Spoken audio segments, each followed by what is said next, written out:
views of the Breton harbor of Brest, largest anchorage in Europe and most important U-boat base in France, near the close of the 28-day siege ending 20th September. A field artillery battery brings forward an 8-inch gun on 11th September to fire point blank at the massive walls surrounding the fortress where Nazi paratroop General Hermann Bernhard Ramke is offering bitter resistance.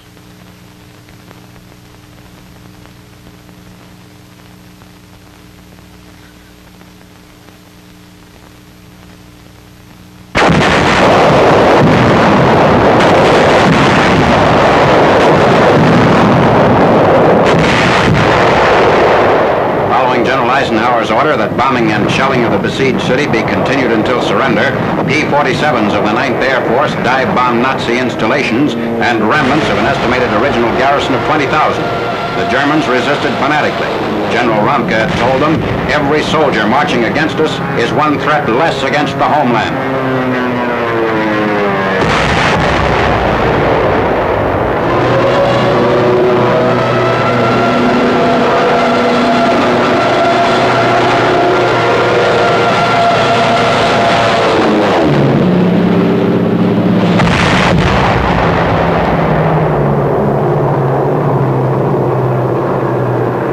Demolitions by the Nazis supplemented damage to railroad yards and docks from American air and land bombardment. American infantrymen take up positions in a captured strong point overlooking the waterfront. A tank destroyer goes into action. Snipers had held up progress through this street before arrival of the armored vehicle. Equipped with Bangalore torpedoes, a demolition squad sets out to reduce German pillboxes still blocking a general entry into the city on 11th September.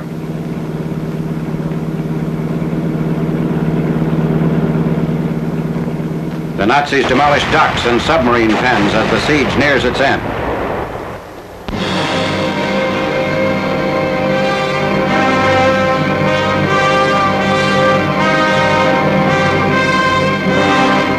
Dijon, 18 miles southwest of Orleans, France, approximately 20,000 German troops are surrendered by their commander, Major General Erich Elster. The capitulation is accepted by Major General Robert C. Macon, commander of the U.S. 83rd Division. General Elster. General, General Macon.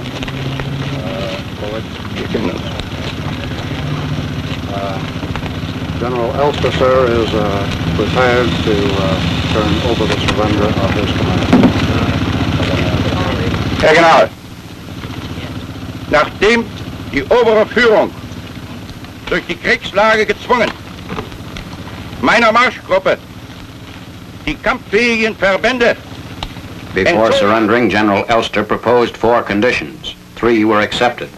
1, that full honors be accorded to his troops, including the right to retain their arms until reaching Beaugency. 2, that he and his staff be treated separately.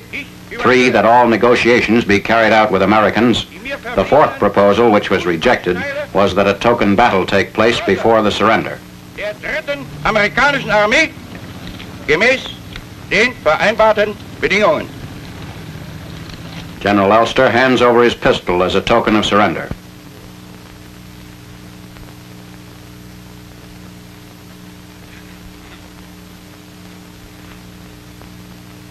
General Elster, acting for the commanding general of the 9th United States Army, Lieutenant General William H. Simpson, and on behalf of the Army of the United States, I accept your surrender.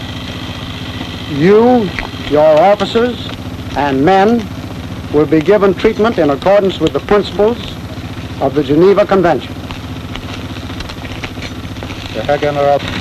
General Elster commanded the Biarritz area from the Pyrenees Mountains to the Bay of Biscay. Under him were nearly 20,000 Wehrmacht, Luftwaffe, and Marine troops now converging on Beaugency to give up their arms and equipment. Their position was helpless.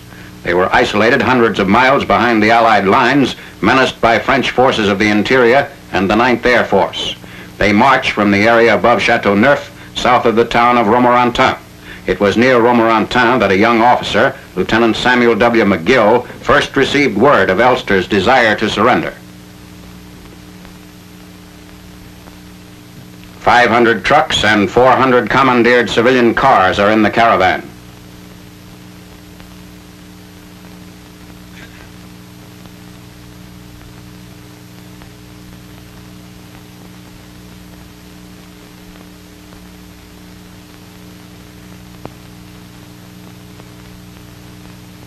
"1,000 horses and wagons used by the Nazis in the retreat to the Loire River.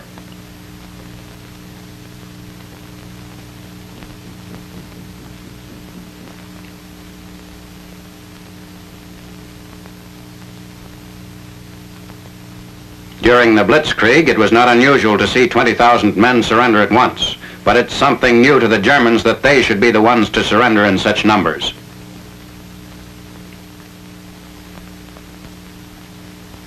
"2,000 bicycles were among the surrendered equipment. The surrender march lasts throughout the day, an Allied victory accomplished without the loss of a single American soldier.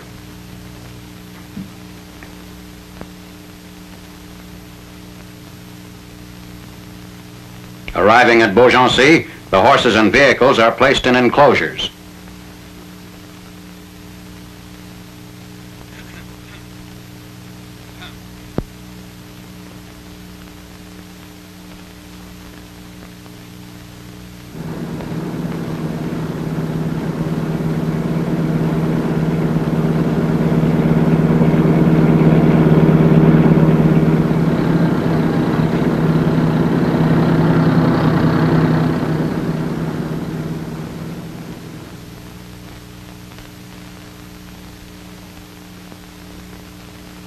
Regimental colors are disposed of before the Nazi troops file in to lay down their arms. They surrender a vast amount of rifles and pistols. In addition to their personal arms and ammunition, the prisoners brought in dozens of ack-ack guns and 4,500 machine guns.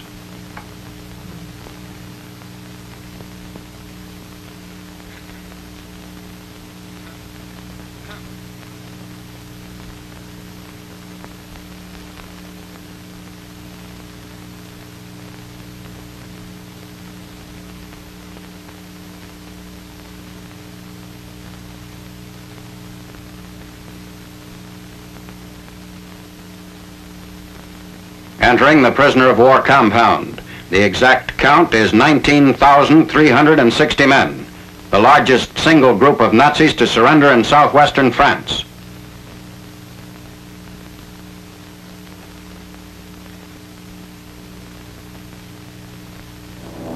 Aerial views of the prisoner pens. To date, the 6th Allied armies in Western Europe have captured at least 526,000 Nazis.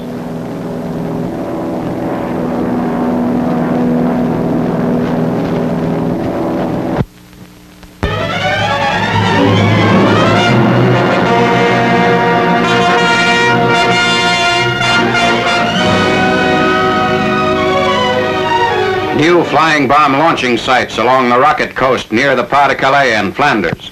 The ramp, resembling a ski run, is 50 yards long with rails about a yard apart. Between the rails are two covers of half-inch steel with a 3/4-inch center groove. Below the covers is a tube for inserting a piston, which propels the buzz bombs during takeoffs.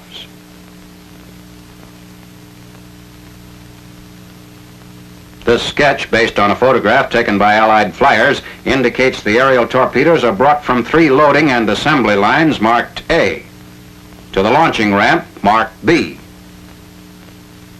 The ramp is distinguished by flare scars, evidence of the employment of rockets for the initial takeoffs. Tracks leading to the launching ramp are marked C. A power line marked D is shown by the faint shadow of long poles. Launching points of recent construction were ingeniously concealed and camouflaged. Further substantiation of the use of the piston principle for releasing the flying bomb. Canadian troops inspect a ramp which is designed to mount a 400-pound piston of the type shown here. The piston is equipped with a flange, which runs between the two covers on the ramp and fits behind a similar flange on the bottom of the bomb. Once inserted, the piston is forced down the tube by compressed air, providing the initial thrust to get the bomb airborne. The piston is self-jettisoned 400 yards from the ramp.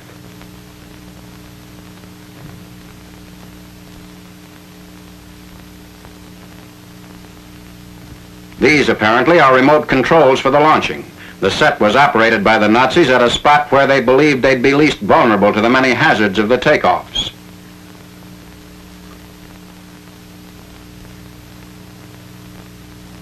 The jet nozzle assembly, into which is forced a combination of synthetic gasoline and compressed oxygen. A spark plug ignites the mixture, which drives the jet propulsion engine. Ordinarily, the capacity of the gas tank allows for about 300 miles of flight. The bomb drops when the fuel is exhausted. A firing pistol sets off the explosive. Compressed air bottles supply power for the gyro pilot, which utilizes this control box for maintaining planned direction, altitude, and distance of flight.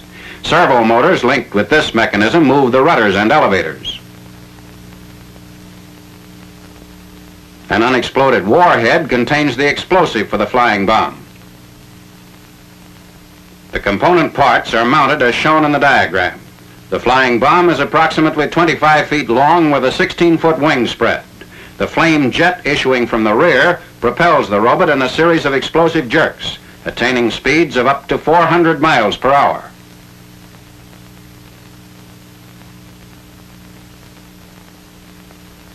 This launching site was attacked by 500 Allied bombers. One explosion blew a block of concrete 30 feet up onto the limb of a tree. Today, the rocket coast is strewn with the rubble of bombed-out assembly points.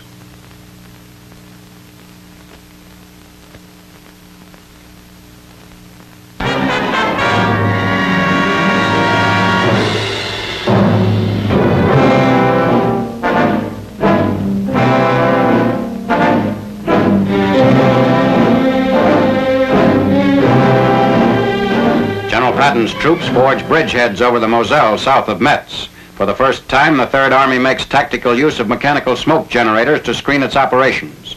On 12th September, a chemical smoke company lays down a thick screen which conceals the crossing of a span near the village of Arneville, France. Concentrations of Nazi infantry, armor, and artillery faced the Third Army between the Moselle and the West Wall.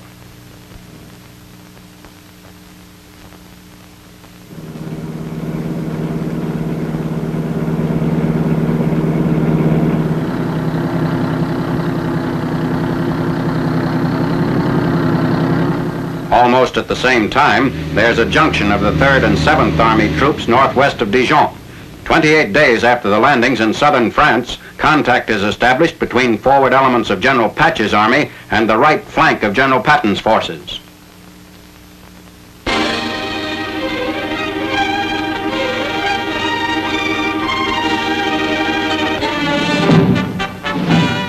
Drive from France into Belgium of the British Second Army under Lieutenant General Sir Miles Dempsey. Advancing 60 miles in 36 hours, the Tommies crossed the border east of Lille, taking Tournai 3rd September. From here, the British spread out west to reach Ghent, where Belgian patriots helped to clean up sniper groups.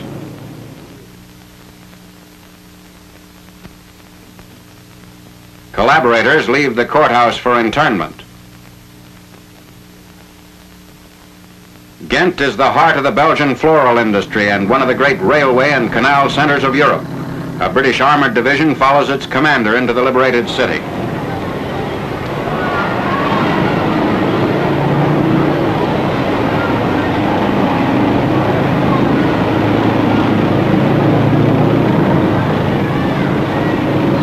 Other troops push north toward Antwerp and enter the burning city 4th September. The Germans still dominate the approaches to the great port, which in peacetime handled more than 20 million tons of cargo a year.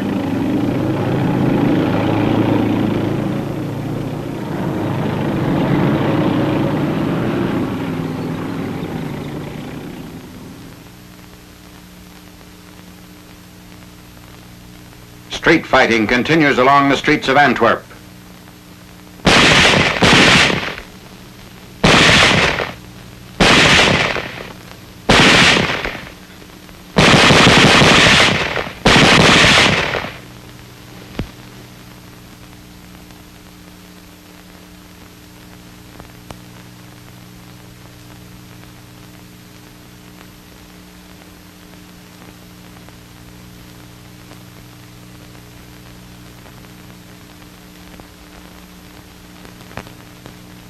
rounding up Nazi defenders as the Second Army spearheads towards Holland.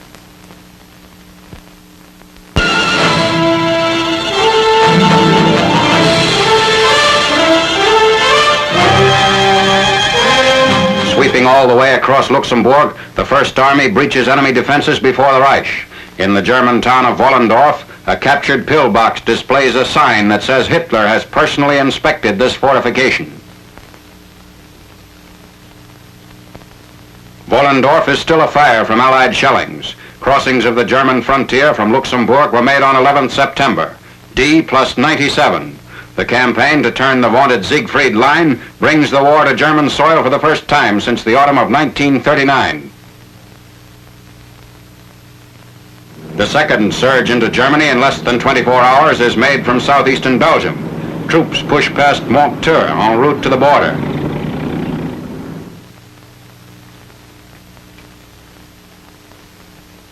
After crossing the Winterspelze River, the infantry company makes its way up a hill into Germany. They enter Germany proper near the town of Emer.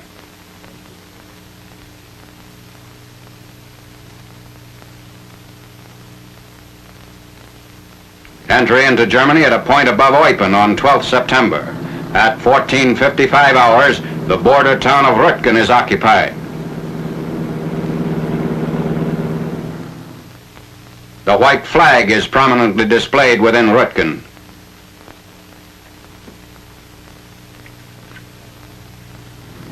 Crossing the border of the Greater Reich is established in 1940 near Bayeux. The adjacent town of Malrange is deserted. Its population is 70% German. There were no welcoming crowds.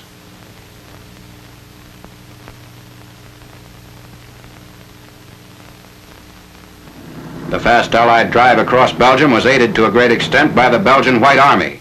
They light beacon fires to direct dropping by parachute of airborne supplies.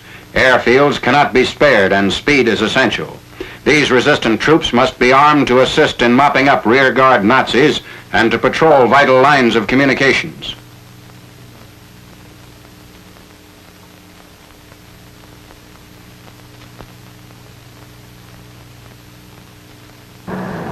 White Army troops scan the skies as approaching planes are heard. The aircraft are British Sterlings. They're loaded down with guns and ammunition which were packed in special containers for the parachute landings.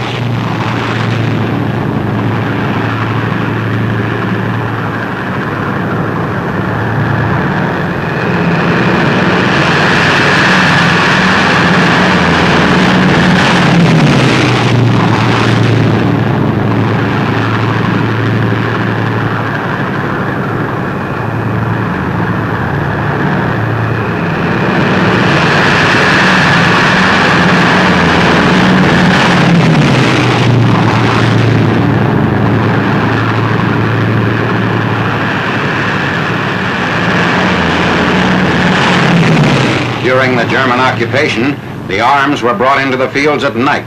This is the first daylight landing of supplies.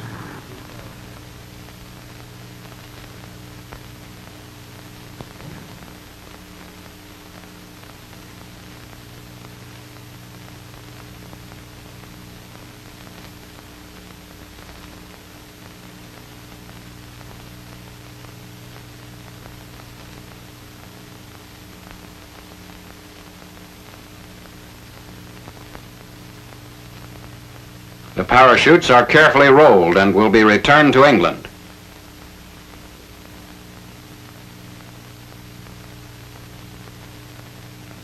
The White Army uses every available means of transportation to rush supplies to distribution depots.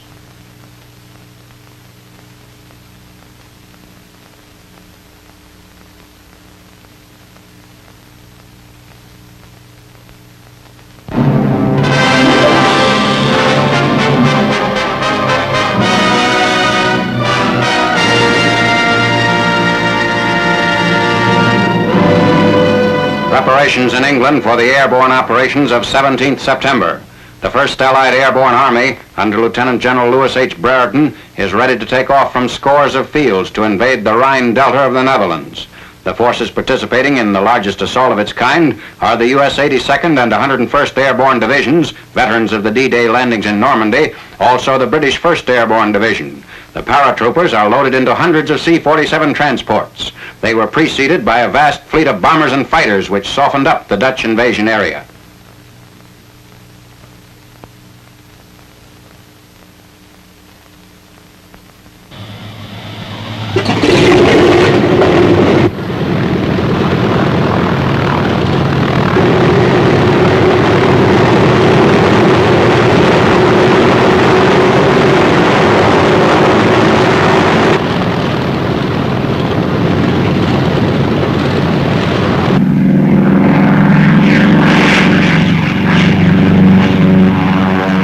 The train takes off toward the English Channel and heads for Holland.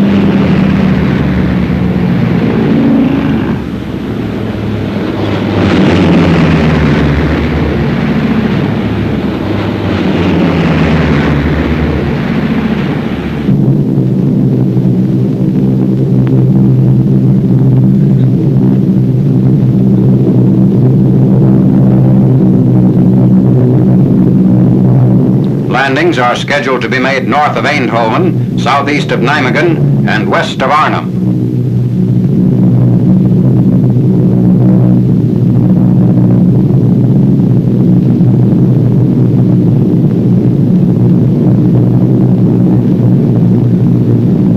On English airfields, gliders are lined up to receive their assigned troops. This particular group constitutes a signal company. They'll be responsible for establishing a division command post and setting up a communication system. At H 140 minutes, they'll land in Holland slightly north of the town of Zaan. Last-minute instructions are issued as they await the takeoffs.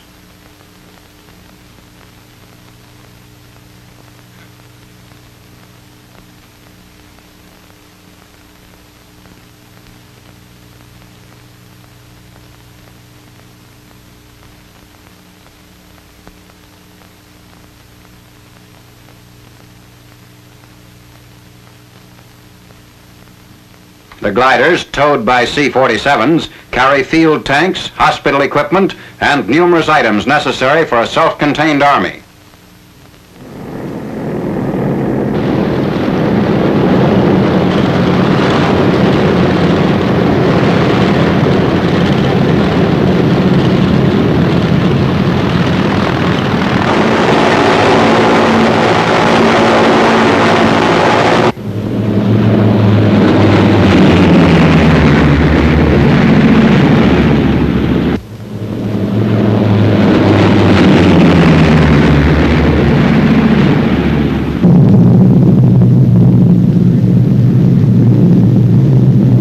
Winging across the channel.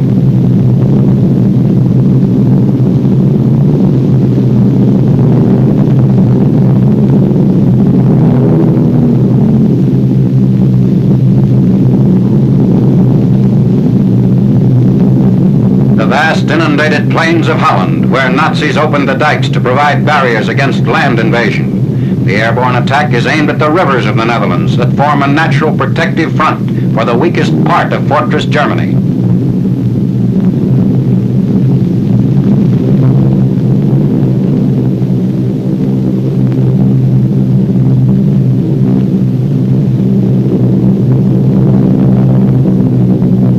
Reaching a point near Eindhoven, the gliders cut away from the tow planes and come down for the landings.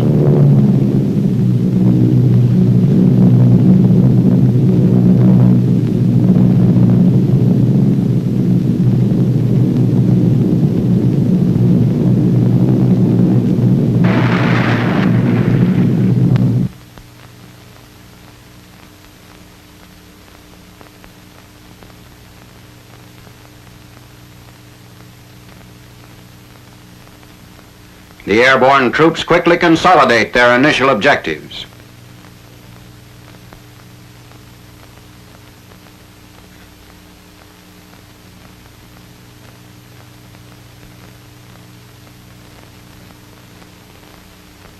Entering the town of Zaan, 18th September.